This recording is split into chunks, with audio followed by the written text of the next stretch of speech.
Good morning. Good afternoon. Good night. If you find yourself listening to this show, whether on YouTube, Spotify, Apple, or otherwise, and you haven't followed or subscribed, just a quick message to you.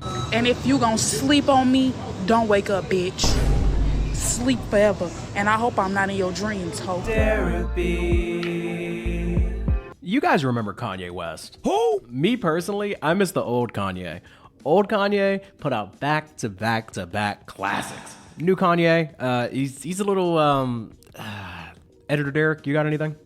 Every human being has something of value that they brought to the table, especially Hitler. Shut your voice up. You know what I mean. Actually, can I get one more? Can we run back one more? You know I got you. When you hear about slavery for 400 years, that sounds like a choice. What? Like, you was there for 400 years and it's all of y'all? Okay, maybe this stuff is just out of context. And you know what? What does this stuff even have to do with the music? At least Kanye is still putting out like quality music these days. Right? And I can tell you one thing, beautiful big titty butt naked women just don't fuck. Okay, all right. So look, I needed a break from working on the mega cut, which is going to be around 5 hours at this point of just straight Kendrick and Drake talk. So I wanted to talk about a very under-discussed insertion into this beef, which was Kanye West Like That remix.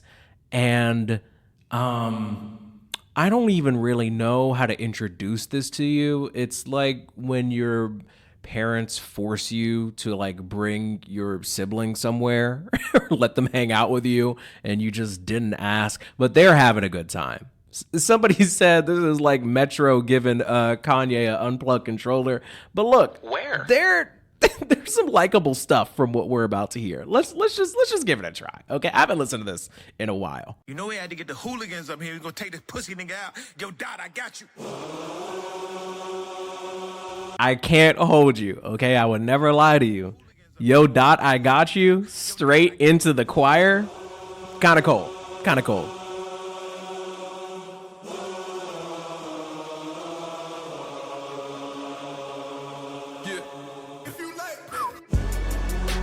Can't stop, won't stop. I just fucked your bitch in a Sean John tank top. You treat a bad bitch like she average. I treat a bad bitch like a fat bitch, and they never let me get money again. On my Cat Williams when they get funny again. Yeah, you see they tried to count me out. I like that. We just hit a number one. We right back. 500 down on the bottom, 500 up at the top. Titanium grills, call that smile on the rock. I done had everything that you're able to get. I invented drill too. I ain't gonna lie, it was chopped. Okay, listen. What else would I be doing? There isn't as much to unpack in these lyrics as a Kendrick or even a Drake diss. But can I just be honest? I treat a bad bitch like she average. I treat a bad bitch like a fat bitch. It's not nice. You shouldn't talk about women this way. Okay. But it's funny. Like it's it's so Kanye West, I'm not gonna lie. It's also a lie though, if we're being honest. Because he would refer to Kim Kardashian as his bitch once upon a time. I feel like I've said bitch more in this podcast than I've said in any other podcast. Mom, Dad, I'm sorry. They are not listening. But should have never let me get money again on my Cat Williams when they get funny again. I like the rhyme scheme. There isn't that much to the bars. Yeah, you see they tried to count me out. I like that. Get it? Because like that's the name of the Wait, Count Me Out's a Kendrick song. original song. We just hit a number one. We right back. Can I ask you guys an honest question and like be for real? Because sometimes I have opinions on things and I form these opinions before I look on the internet because sometimes it's possible. Let's say, for example, there's somebody that you respect, right? Oftentimes, if you consume their opinion before you form an opinion of your own, when you actually go to consume the content itself, it might shape your opinion in a way that you didn't expect. Like my wife will want to look at reviews and ratings of movies before we go see them. And I just hate that because sometimes you can talk yourself out of even trying something because of something that somebody else said. And I think that's wrong. I say all of that to say people like the Vultures album. I think it's horrible. I think it is the worst Kanye project ever. Like I hate it. When I first heard it, I was listening to it with a friend. I thought it was a joke. I swear, I literally thought it was a parody. I thought I was being punked. I did not like it. I think it's so bad. But here's the beautiful thing about art to me. It's subjective. When I talk about Drake and his songs, it's subjective. It's just an opinion. If you like Drake's disses, that's okay. I think you're wrong, but it doesn't really matter, you know? Just because I think Kanye put out a embarrassing album. He says it went number one. I don't really know if that's true, and I actually don't care enough to check. Maybe my editor will. But my point is, I think Carnival went number one. I just want to know if you like the album. If you're listening to the sound of my voice right now, could you let me know if you like Vultures? If so, why? And if you hate it as much as I do, could you explain to others that may not understand and maybe not want to listen to the album? Because I thought it was terrible, but I think it's just because of my expectations were so high. Anyways, this isn't about Vultures. I ain't been in drill too. I ain't gonna lie, it was chops. Hey, another one, volume 1. Then it's 2 and 3. Vultures on repeat. Still feel like Pablo, drug dealer street. Pluto sent the drones, a hit like Metro Beats. It's a rap for niggas. Where's Lucien? Serve your master, nigga. You caught a little bag for your masters, didn't you? Lifetime deal, I feel bad for niggas. Y'all so out of sight, out of mind. I can't even think of a Drake line. Play J. Cole, get the pussy dry. Play this shit back 130 times. Young dope dealer selling dope, is you like that? Kicking those, kicking in those, is you like that? You want to know what's so annoying about this song? First of all, that is literally the end of Kanye rapping.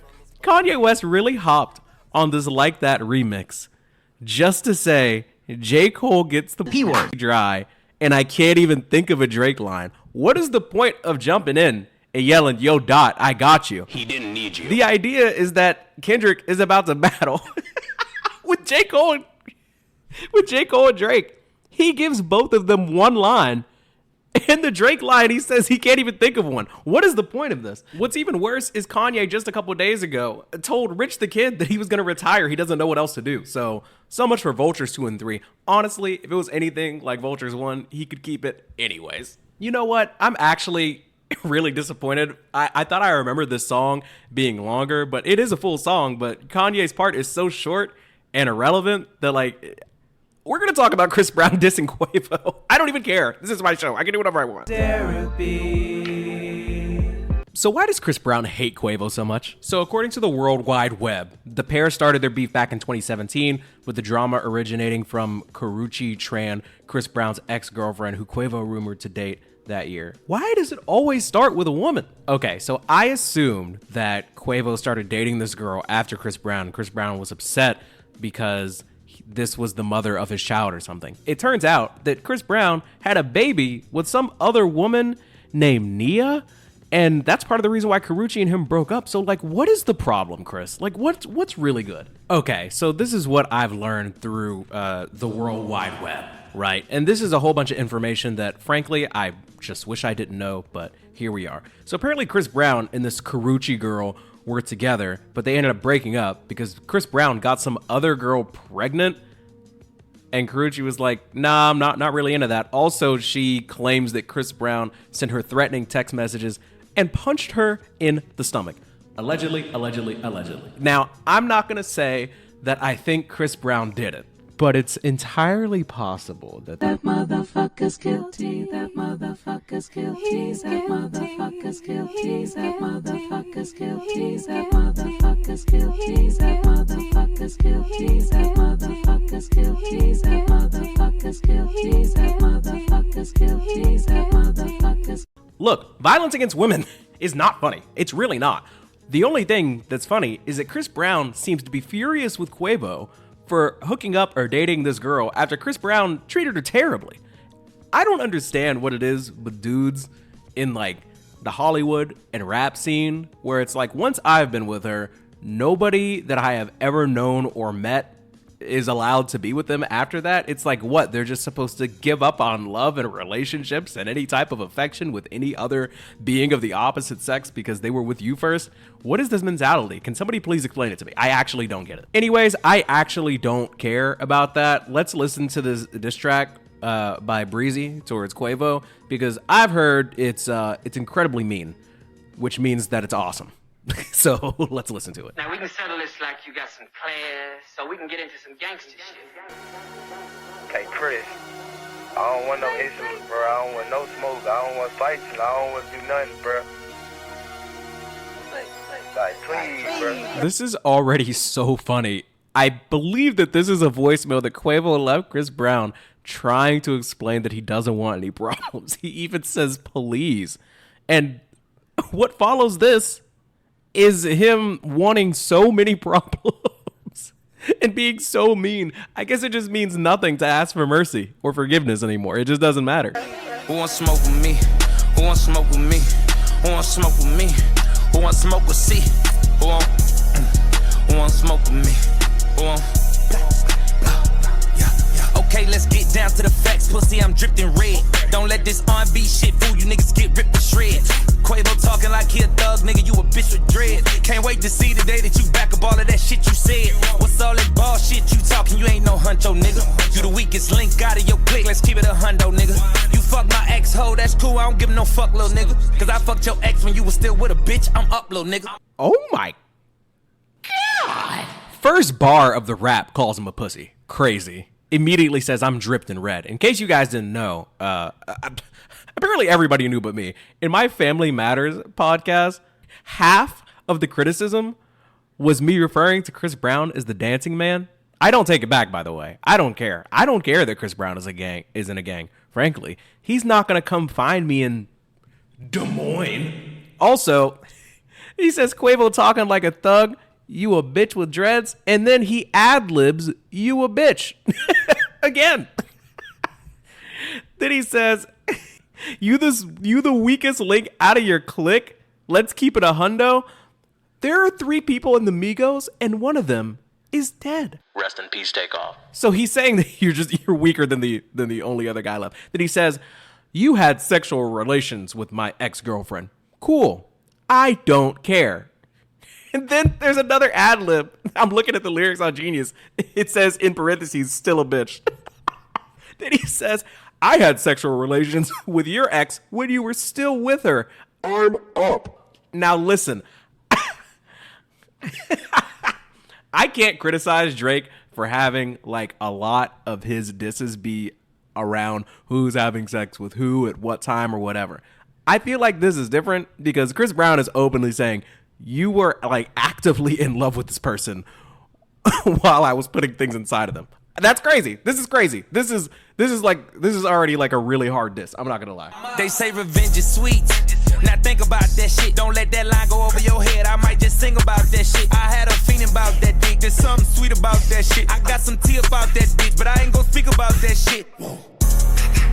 I ain't playing chess with a checker player. I'm a ticking bomb on a detonator. I shit on niggas, I'm a defecator. I put Amigo on a ventilator. Stop talking about beating girls. You was beating bitches on the elevator. We seen the taste, that's devastating. You. Oh my. Okay, so Breezy says revenge is sweet, and he's like, don't let that line go over your head. We know you're referring to Saweetie. It's not that crazy of a bar. Settle down. But then I do like how he says there's something sweet about it. I got some tea about that bitch. That's kind of cool. The sweet, the tea. He's sliding. Saweetie. Sweet tea. I get it. It's cool. I like it. I do like this series of bars.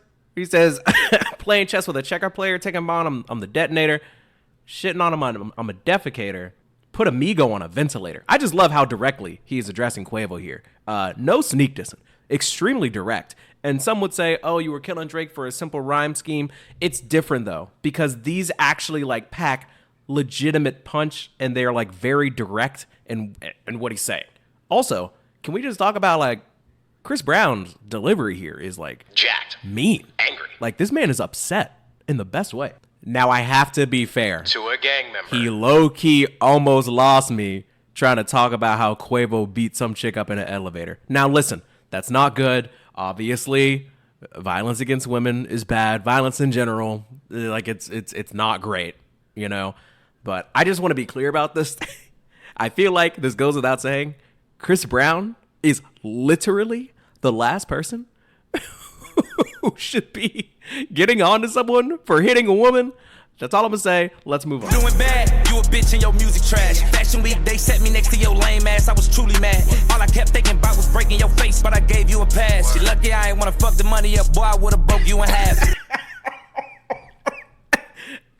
I can't get over. This might be my favorite part of the song. I don't think it's the meanest part, but there's something so funny about him just being like, "You're a bitch and your music's trash." That is so funny to me. He's just like, by the way, your music sucks. Yeah, I had sex with your girl. I want to beat the shit out of you. You're a terrible person. You beat women. But by the way, your music subpar. Terrible. I just wanted to let everybody know. And the disdain that he has for Quavo, just like in his presence at all. He's like, during Fashion Week, they sat me next to you. An error. Lame ass. I was legitimately upset. He said truly mad. Truly. He was just angry. Just sitting next to him. I just imagine like steam coming out of Chris Brown's ears. She's just sitting there. You're lucky I didn't want to fuck the money up. I would have broke you in half. Bow. Broke you in half is insane. Broke you in half at Fashion Week. Fashion Week. Everybody has been working on the designs and the decor and their dresses. Everybody's doing their get ready with me TikToks. Everybody's coming out to strut their stuff. Wow. Fashion Week. Everybody's trying to look their best, mosey up to other celebs. Everybody's having a good time. It's very chill. Meanwhile, some idiot decided to place Chris Brown and Quavo right next to each other. They had no idea the danger they were putting this man in. Do you know how angry Chris Brown was about being sat next to him at Fashion Week? He carried that anger with him all the way into the booth when he recorded this diss track. He's like, by the way, when we were sitting next to each other at Fashion Week, ooh, I wanted to put hands on you. I don't know if I've ever heard somebody so angry at another person in a diss track. This might exceed the hate of Euphoria. Quit trying to be tough, you ain't like that, why you keep showing off? Quit talk about drugs, you the only pack that I've been smoking on. I just hit my plug, told him come back, I'ma need more than one. Your last album was a weed trade, just some bullshit that we roll up on. You know what's on, put you to bed, night, that's Sudafed. Show me that I'm tender, bitch, time to prove what you just said. R.I.P. take off, he the only real one that got true respect. Crazy how when he died, everybody really wished it was you instead. Oh shit! First of all, Chris Brown does not speak for me. When I feel like when most people found out that Takeoff was tragically murdered, I don't think most people's first thought was, God, I wish it was Quavo. I think that was just Chris Brown, okay? I don't know about you. Let me know. Give me some feedback about this portion here. Where were you when Takeoff tragically passed? And did you think to yourself, man, I really wish that was Quavo? I don't think anybody thought that. I think it was just Christopher Brown. People wonder why I talk about Chris Brown the way that I do. It's because I'm 27. When I was growing up listening to Chris Brown, he was much nicer. He wasn't affiliated with any gang. He wasn't yelling about how he's dripping in red. He wasn't talking about breaking anyone in half because he got sat next to them at Fashion Week. He wasn't wishing that they were dead. Like he was a pretty good guy. Besides that one thing. I was talking to my brother about this earlier today. Do y'all remember the Chris Brown rendition of This Christmas? Don't. Because this Christmas will be... That guy. Him. I remember that guy. Do you remember that guy? Did he sound like the type of person that would have sex with your girl and then rap to you about it? And then tell you that if he wasn't trying to fuck his money up, he would end your shit? Because I feel like we're talking about different people. I remember you, Chris. I remember you. And I say all that to say that sometimes a little bit of that little boy sneaks through. Because Chris Brown, he couldn't allow himself to just openly and flatly say that when Takeoff died, he wished it was Quavo. He had to have like 30 layers of vocals of people yelling, "Oh shit," in the background. Because that's just the type of guy that Chris Brown is. Somebody gets roasted really bad, and he's the type of dude in the background like, "Oh." He couldn't just say it. Like I just feel like it kind of lightens the blow just a little bit, the fact that he had to add that. And then shortly after, You tripping, Chris, don't say that, don't lose your head. You done turned a big bad wolf on these fuck niggas, never knew revenge. This what happens when a fuck nigga push a real nigga out to the edge. This what happens when a dumb nigga get fame and it get to his head. You gon' kiss this ring, nigga. Big fuck you from my middle finger. I tattoo my trigger finger. Bring real beat to your dinner table. My mental state ain't never stable. I know this shit gon' sting, nigga. I ran your ass through the ringer, nigga. You just got body by a singing, nigga. Bitch. Who want smoke with me? Who want smoke with me? Who want smoke with me? Who want smoke with C? I'm not gonna lie, It's pretty tough. The only parts that take away from it is right after he says the most scathing part of the song. He's like, "You tripping, Chris? Don't say that. Don't lose your head," with a little damn ad lib. But it's like things were so tough. They were so cold. And then he drops a big bad wolf bar. And then he says, he ends the song by saying, "My mental state ain't never stable," which is like a really interesting thing to share. I just feel like there are all these little hints of the same Chris Brown that, like, do you guys remember when Look at Me Now dropped? And it felt like Chris Brown was like swearing for the first time.